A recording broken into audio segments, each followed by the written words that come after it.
pretty unmemorable. And I'm being polite. It was all right. They have every Monday for 56 weeks a show. So I give or take. There's going to be some that's just going to be fillers. This is guaranteed one of the weeks of filler. But that I don't know. Maybe because we're so much younger and our brains were wrapped around a bunch of other things, why we just thought even fillers was some sort of entertaining. Because there at least had storylines that would fill in for the fillers that would make it worth watching. Well, too, because I feel like you're going towards the Liv Morgan Dominick thing, right? Because this is where I think that we're a little jaded in that situation, is that we have experience when it comes to women now. Before, like when we were like that young watching wrestling, we really didn't. Yeah, and we were just geeked to see a wrestler get played by a female diva, you know what I'm saying? Yeah, but now you're more like, you're watching like, fuck that bitch. Like, fuck like her. Literally, fuck her. You're being a simp. Like, you're being such a beta. Like, you're giggling, you're blushing. Yeah. Get over your fucking self. This Monday made me realize I'm not that into this story. Like, I thought I was. It tricked me.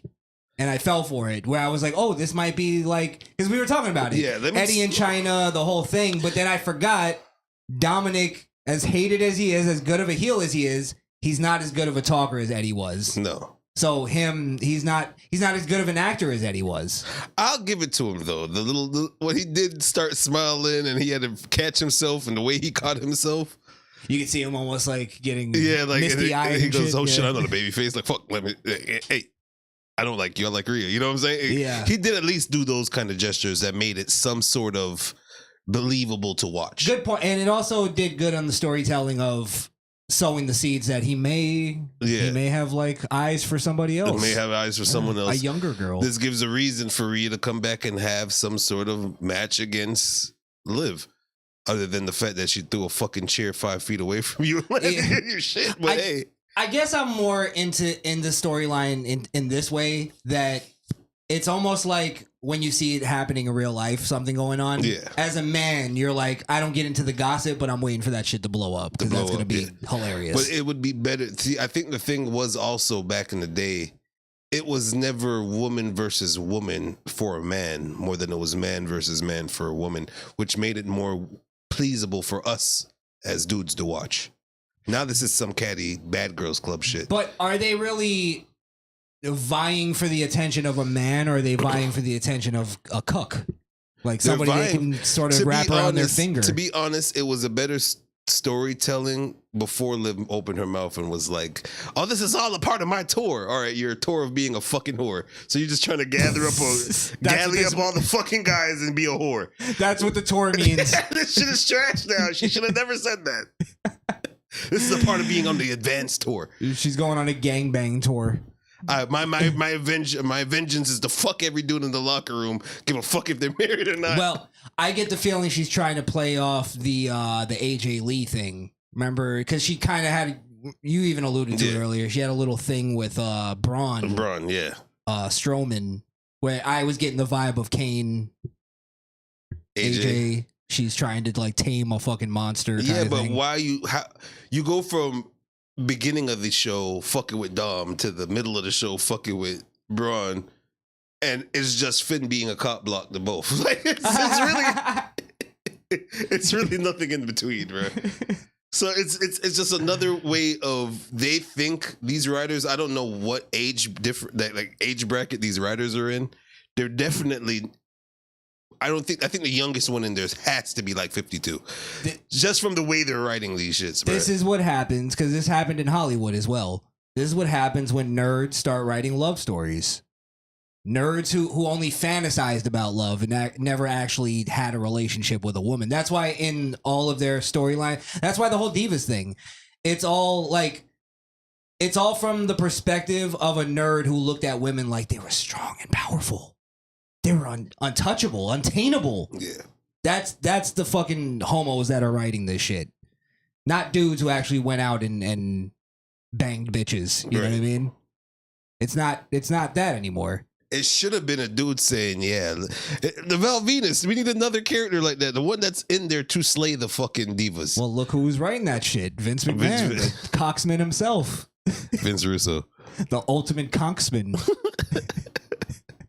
But he went through the filter of a man. Yeah. That's what I'm saying. Gotta have the filter of a man. It's a man's show. Give a fuck about two women fighting for a dude, especially Dominick. Give a fuck about two women fighting, period.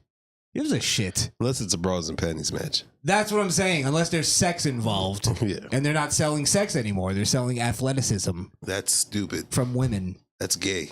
It's gay as fuck. So a dude's supposed to go, oh yeah, look at the shoulder on that broad. That's gay. That's the best way to describe it. It's gay. It's just gay. Like when I see dudes like go crazy over, Jade Cargill, I'm like, she looks like a dude. Don't get it twisted. She's bad, but she does look like a dude. She's too muscular. She's too muscular. If she lost some of that muscle tone, if she had the Bianca body, she'd be bad. Bianca is even a little too muscular nowadays. Yeah. I'm talking about the Bianca we all know I fell in love with. Didn't look like a man. That little punch on her. Little punch. When she did a drop kick, you saw the legs jiggle. Yes. I miss those days. She's got she's been doing too much cardio. She's been doing triple days with fucking Montez in the gym. She's starting to look like him. Oh my God. Yeah, I'm more in this whole thing. I'm just waiting because of the fact that Dom, I love Dom. Don't get me wrong. I love him as a heel, but he's not good on the mic. He should be. I don't know if they don't have him talk a lot. Because I notice he doesn't talk a lot. He doesn't talk. Those are recordings of booing to amp up the booing of the room when he's talking. Every time he starts talking, you can hear the cue start. Like he'll literally stop talking before the cue even hit of the booing. I think boo. Well, I don't know if this is a thing of more of an old trick that they used to do, but if you remember, they would turn down the mic if somebody was getting booed. Yeah. So it sounded like he was getting drowned out. No, now they just put sound clips over the mic. Maybe it's possible. They're putting fucking CGI over the entrances. If I knew, I knew it was the case since his wedding, when he did the wedding reception. And they had the cue music of booing while he was talking during his wedding speech. Yeah. Where just to wrap up this conversation, where do they go? Like when Rhea comes back, is it more Rhea kind of dresses Dom down? Like what have you been doing since I've been gone? Like I've been watching that kind of thing. Yeah, it's going to be her coming back mad because she's sitting there. I guarantee before she gets back, there's going to be a video of her watching Raw on a TV screen. And she might punch the wall or something and then come back. That's what I'm saying. Does she come back just on a warpath? Yeah. That kind of thing? Yeah. Because, they were kind of playing off, without playing it off, that Rhea was the damn leader of Judgment Day. Mm-hmm. Well, they're even saying it blatantly that ever since Rhea left, Damian is now taking over the reins as the leader. Yeah. And they're painting the picture that he's not doing a good job. He's not keeping them together. Right.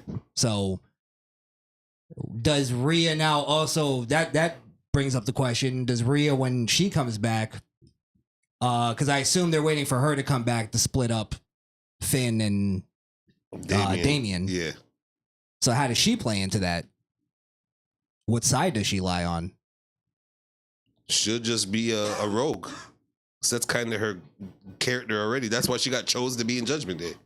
Or do they keep it where it's Finn and Funko Pop Head? Yeah, JD. Yeah. They both split off and go do their own thing. Yeah, and they won't be Judgment Day at that point. They'll just be JD and Finn.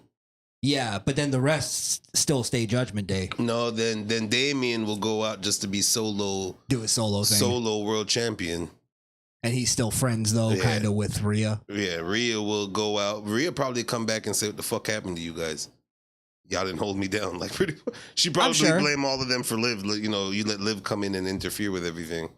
She'll come and dress down everybody. Yeah. Probably. So maybe there's somewhere down the line that Liv is going to try to replace Rhea in the Judgment Day thing. And Rhea comes back and is like, no, that's not happening. Then they have some sort of match, which lead to them to have a women's match for Rhea to get back the belt. So with that, then they would have to have Dom and her actually get together. Yeah. And then we're just waiting for Rhea to come back. Waiting for Rhea waiting for that shit to blow up. When Rhea comes back, it's going to be a big old pop. I'd probably like that better. Dom's going to have that look on his face like the Undertaker just met him in the fucking ring. Or do you think they do something like, I mean, as cheesy as it is, it tells the story. They do the thing where they open a door and Dom and her in there and they quickly, we weren't doing anything. That whole thing. They couldn't say that now because they already jumped the gun with Liv already force kissing him. So it's like, yeah, but he hasn't consented yet. He hasn't consented yet, but the fact that it happened and she's still around and fucking with him and he's now giggly, being in the room, she grabbed his cock. Yeah, I mean that's she's so down to fuck. Bro, you're so in there. You're so in there. She wants your cock in and around her mouth. Oh my God. All right. So yeah, I could see that. I could definitely see them having a segment where somebody opens the door and they're in there kissing or something, like, you know. Yeah. And then that's where it's like, that's where the seeds planted. Or she comes in with the towel on and they do that pan out where she opens the towel. She don't see nothing. Trish Stratus thing? The Trish Stratus, and he's just like this, and then Rhea walks in. They're not going that far. Damn it. I mean, there was a dick grab, so who knows? Who knows? Well, I mean, here's a positive thing out of it. At least they're showing like a woman and a man in wrestling being sexual towards each other. Yeah, because they'll have two people who are like supposedly together, but they act like brother and sister almost. It's so plutonic that they. I mean, they had to dumb it down a lot from actually having a porn scene in the middle of the ring. Yeah, bitches are fucking in the middle of the ring. At least it was sexual. At least it was like something. And no one in the comments break my bubble or try to pop it telling me that they weren't fucking in the ring. Let me still be that kid that think Edge and Lita fucked in the middle of the ring. All right, they fucked in front of everybody. I watched her take off her panties and throw it out in the ring. All right, you can't have on double panties. That's blasphemy. Yeah, what kind of non-whore does that? Yeah, kind of prude bitch.